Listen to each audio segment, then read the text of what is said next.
A very good evening and welcome to another episode of South Africa Today and Beyond. In the last couple of days, the members of NEHAWU have been embarking on a national strike, and in particular against the Department of Social Development. In studio today, I'm joined by Lulamile Sibanda, who is the provincial chairperson of NEHAWU in Gauteng. Welcome to the show, Lulamile. Thank you very much, Cora, for having me. Sure. So, to our understanding, some of the issues date back as far as 2013 in terms of the demands to the department and the issues around, the department and the workers, So what are some of the issues that NEHAWU is demanding from DSD? Indeed, many of the issues which are currently part of the Memorandum of Demands go back as far as 2013. In the main, we are demanding that the department pays our members, social workers, danger allowance. It upgrades assistant community development practitioners, but it also upgrades social worker supervisors and community development practitioners, and they must insource all the outsourced secure care centers which are currently outsourced to Bosasa. So now, you talk about a danger allowance. For the benefit of our viewers who are sitting at home thinking, what really does that mean? So what does a danger allowance? In terms of the working conditions of the social workers in particular, what are some of the dangerous elements that they interface with in the workplace? There are two categories. Firstly, our members work with children which are seen to be on the other side of the law, which are very dangerous, and then they are kept there as juveniles, for example, in Walter Sisulu. So in their work during the day or at night, they interact with those children and they are very dangerous. The other category is of workers who go to communities to render a service, and in those communities they become subjects of crime, and as a result, hence we're demanding danger allowance. And I know, some of the issues around, in particular, social workers and in that particular profession, some of the issues that are coming up is, I think, the difference between social workers based in urban areas and those that based in rural areas. But also the sort of, I think there's a stipend that is given to a certain category of workers and not to the others of social workers. Maybe take us through that particular issue. What are some of the dynamics there? Because of the difference between rural development and those which are in the urban areas, we are currently demanding that the department pays social workers in rural areas a rural allowance, because the conditions of service in that kind of an area are not the same with the ones in the urban areas. Those ones who are in the rural areas have a lot of work to do, and they don't have transport amenities, they don't have public amenities. Therefore, the rural allowance will assist them to ensure that they bridge the gap between rural and urban social workers. Now, I know in terms of the public service and I think the bargaining council, at some point there was an agreement entered into, in particular looking at the OSD. Maybe firstly explain to us what the occupational safety dispensation is all about and what the agreement really entails. In the 2007 wage negotiations, we signed PSCPC Resolution 1 of 2007, which was clearly outlining what needs to be done with the occupational specific dispensation. The Department of Social Development dismally failed to implement that resolution.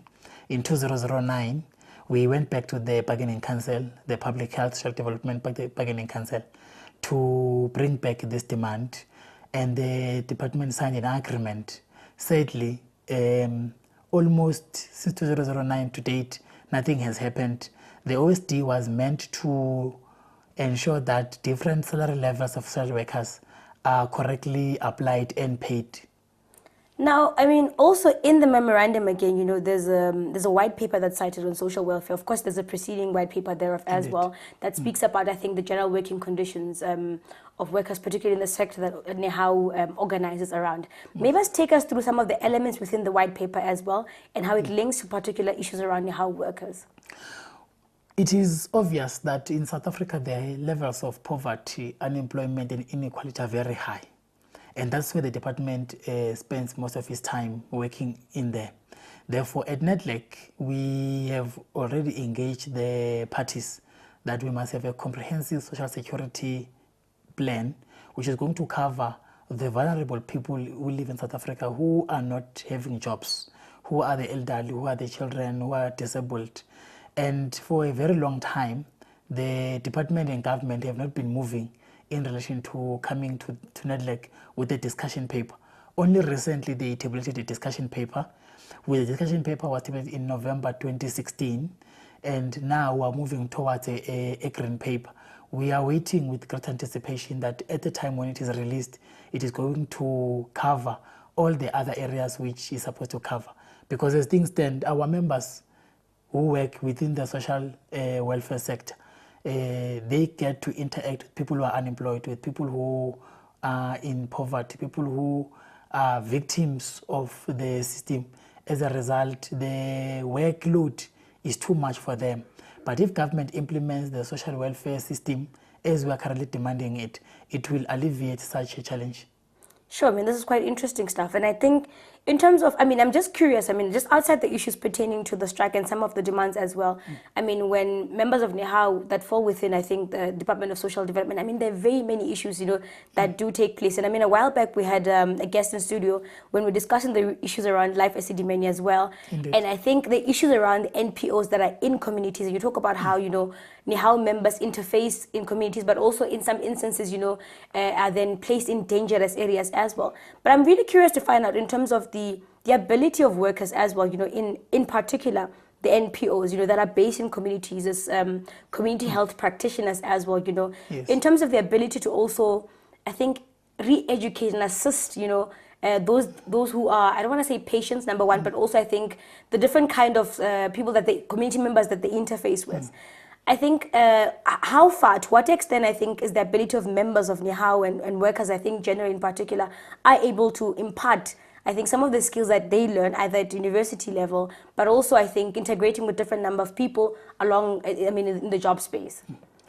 In fact, we do have a program within the union where our members, we encourage them to be public service cadres, that in their execution of their duties, they must impart knowledge and educate the communities which they are serving, the NPOs and NGOs in this particular sector. And you will note that recently, the City Press and one of the radio stations came up with a scandal around NGOs and NPOs in the Gauteng Department of Social Development. That was as a result because of NEHAW members engaging communities and NGOs of what is correct, needs to be done, what are the procedures, how do you do these things. So for a greater part, our members are at the forefront of ensuring that they educate and inform communities over and above just rendering a service. I mean, insofar as the role of these NPOs, I mean, generally, when you have members of NEHAW that are in these sectors and that NEHAW organizes, you know, number one is those that are placed in non-profit organizations, community-based health centers, one. But also you have those who are working as government. I mean, to what extent do the two link? I mean, are they, you know, do they work for private entities, and then, you know, how does it work in terms of the linkages between the role of government, the role of the NPO sectors as well? How does that work? There are NGOs, and the workers who are employed by NGOs are members of NEHAW. Sure. In the private social welfare sector. Then there are workers who are social workers or assistant community development practitioners who work for the department, who are in public social development. Both these workers are in one sector, which is social development in NEHAW. And from time to time when we convene meetings for both these workers. You will know that the department subsidies the NGOs and the NPOs. So we make sure that at a time when we go to collective bargaining processes in the NGOs and NPOs, we would have informed these members by these ones from public service. What are the budgets, what are the demands, what is expected of them. So the interface between those who are in the public and in the private in this particular sector is very much important. And in terms of harmonizing salary scales, for example, so your private, those who workers of NEHAW that are organized yes, in NPOs that are in the private sector, if you will, indeed, versus those that are in the public sector, in terms, is there harmonization in terms of salary brackets? One of the demands in this current strike was the harmonization of salary brackets, because social workers in the private sector are not remunerated like social workers who are in the public sector. Those who are in the public sector have better working conditions, which are not ideal, but they are better compared to those who are in the private social development. As a result, we are excited that so far the draft resolution talks to reinvesting a budget which comes from the department to NPOs and NGOs toward the conditions of service of members in private social welfare. I mean, I want us to go for a quick ad break, but when we come back, I really want us to talk about some of the issues around insourcing. And I know, remember, during the Fees Must Fall protest, Nihao was also part, I think, in Correct. the thick of things, especially at UNISA, for example. You know, I'm just giving an example. I mean, it's not necessarily the issue at hand, but around the issues of insourcing, especially where Busasa, then some of these centers are under Busasa as well. So I want us to go for a quick ad break, and when we come back, we'll talk about that issue.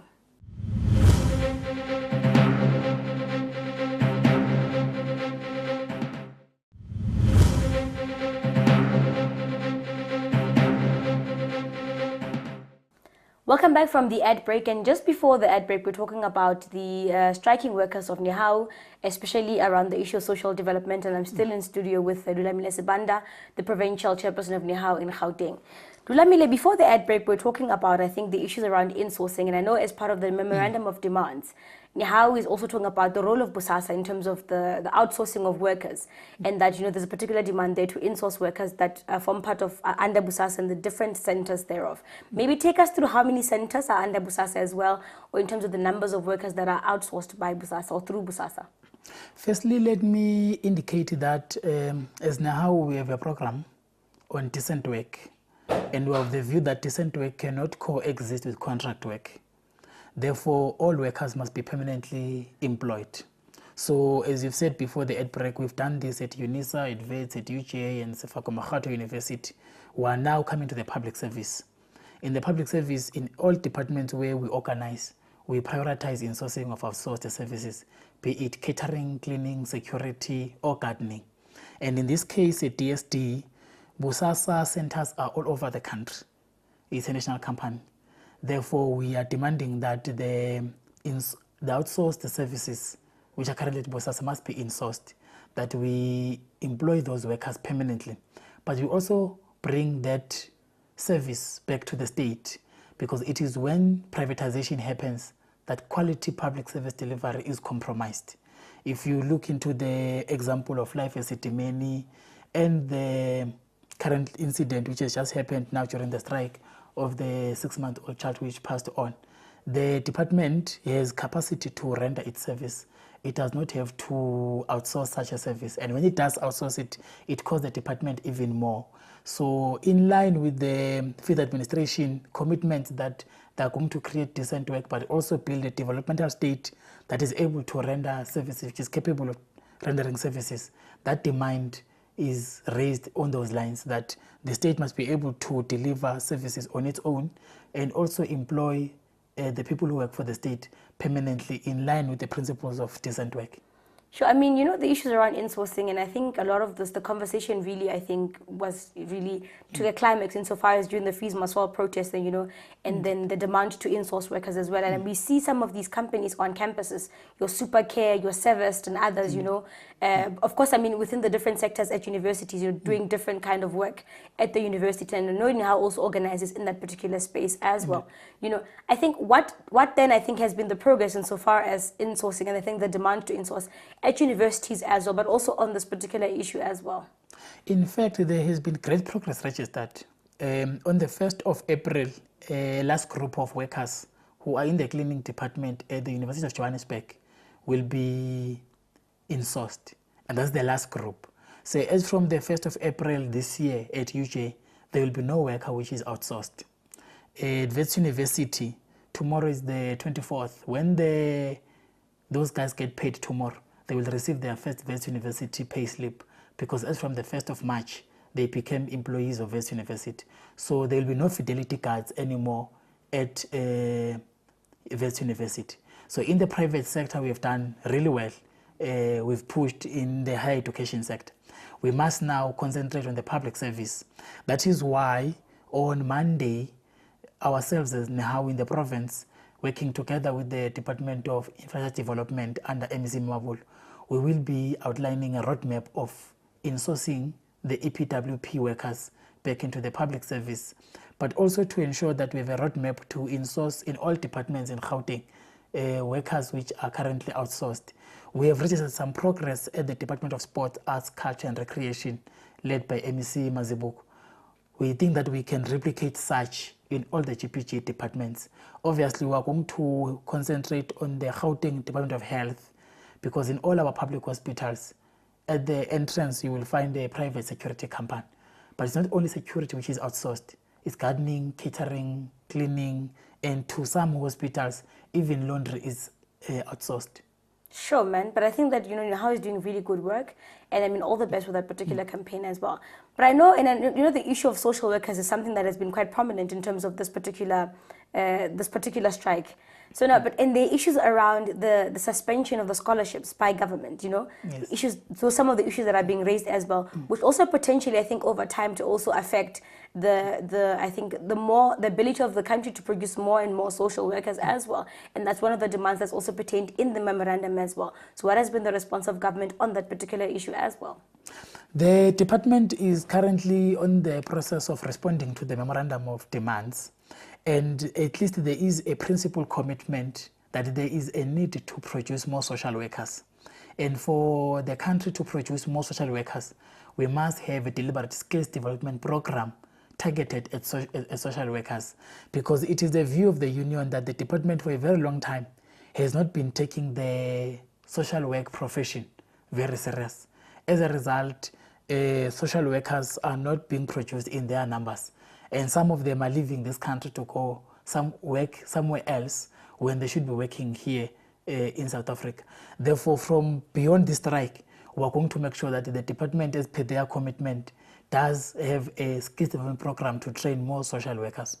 Sure. I mean, there's one other sensitive issue, and there's been a conversation in the country around the effect of the strike and the strike that it will have potentially in the ability of DSD to also, I think, make the SASSA payment. Is that issue also, I think, is that a possibility that the strike will potentially affect the ability of social development to pay SASSA in time? I mean, the SASSA payments in time. With the current engagements we're having as the union with the ministry, we are hoping that in the next 48 hours we would have found a solution to the strike.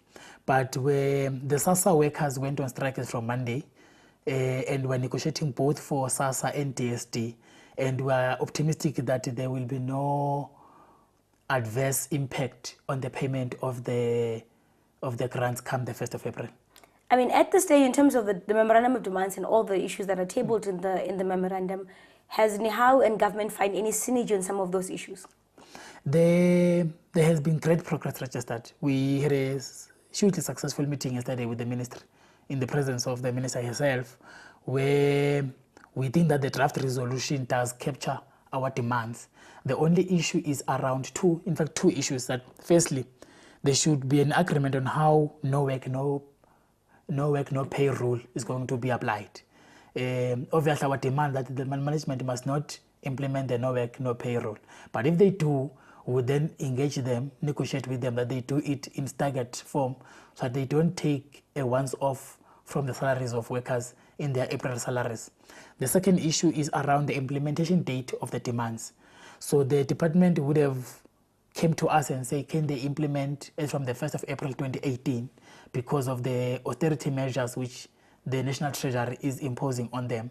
But the 1st of April 2018 is too far for our members, because our demand was the 1st of April 2017. We know that there are some demands where the department is ready to implement them on the 1st of April 2017. But on the others, we are settling for the 1st of October 2017, which is 6 months from now. Sure, and I think also taking to account the fact that the issues are historical. They did some of the demands date back as far as back as 2013. A later date also seems a bit unreasonable on the part of government. But I think you're a provincial chair, Lulamile. I mean, in drawing to a close, give us a sense, give us a picture of what's going on in Gauteng province insofar as the pickets, the protests in the different areas, in the different offices, the different departments across the country, I mean, across the province in particular. Give us a sense of what's going on, in terms of the numbers coming out. Are we seeing a lot of members coming out and, and dropping down tools and, give us a sense of what's going on? Look, I must indicate that as the provincial office bearers of the union in Gauteng, we are excited about the outcome. Members are turning up in the pickets on time, 5 o'clock, others 6 o'clock, others, and in numbers. And they are sustaining the pickets from the 13th of this month. They've been sustaining the pickets. In fact, when we had the national march on the 10th of February and we hosted the march, our members came out in numbers. They came out in numbers on the 22nd of Feb. And since the Monday, the 13th of March, our members have been coming out in numbers. I myself have been to many regions of DSD since the 13th of March. Just this morning I was in Krugersdorp at 5 o'clock. I was in Joburg Metro at 7, and members are out. And the Department of Social Development, like when an employer is noticed about a strike, at the time they receive the notice, they're supposed to engage or negotiate on picket rules. So when we noticed them, they did not engage on picket rules. They ignored the notice. When members went out and they realized on day 4 of the strike that in fact members in numbers are out, they then went to court to get a court interdict in the absence of NEHAW. Now they've been trying to enforce a court interdict which they received or got without engaging NEHAW as a party to the strike. Just there on Human Rights Day, I spent my day at the Heidelberg police station trying to get members out. We are arrested simply for exercising their right. As I was driving here, the regional treasurer of NEHAW in Johannesburg has been arrested simply for addressing workers about the strike. So we are seeing here an arrogant, despotic, intransigent employer who did not foresee members going out, and now who has to be desperate because members are responding and exercising their rights. But in terms of general labor relations in Gauteng, you will note that the Premier of the province has established an ESCO labor relations subcommittee, which is led by MEC Mamabolo. We've had successful discussions there, and a program of resolving many issues which affect our members is in progress. That is why earlier on I was speaking about the EPWP program. Sure. At DID, we are resolving issues there. At the Gauteng Department of Health, the worst employer in GPG, our shop stewards at head office have been suspended for about 14 months now. Suspended with pay, staying at home for nothing. They went to a hearing, there's a sanction out. The sanction is not favorable to the employer. As a result, they can't publicize the sanction.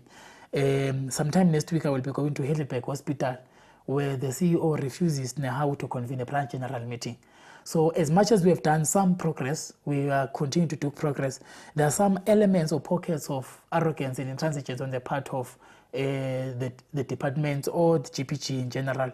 And in fact, the Life Esidimeni crisis is a clear indication of what happens when NEHAW raises an issue and say, this is wrong, and management goes against what we are saying, and this is where we ended up at.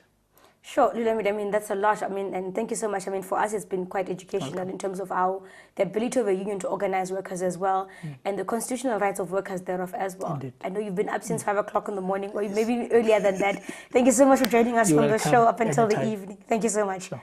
That's all we have for you today. Thank you so much for watching, and have a good evening.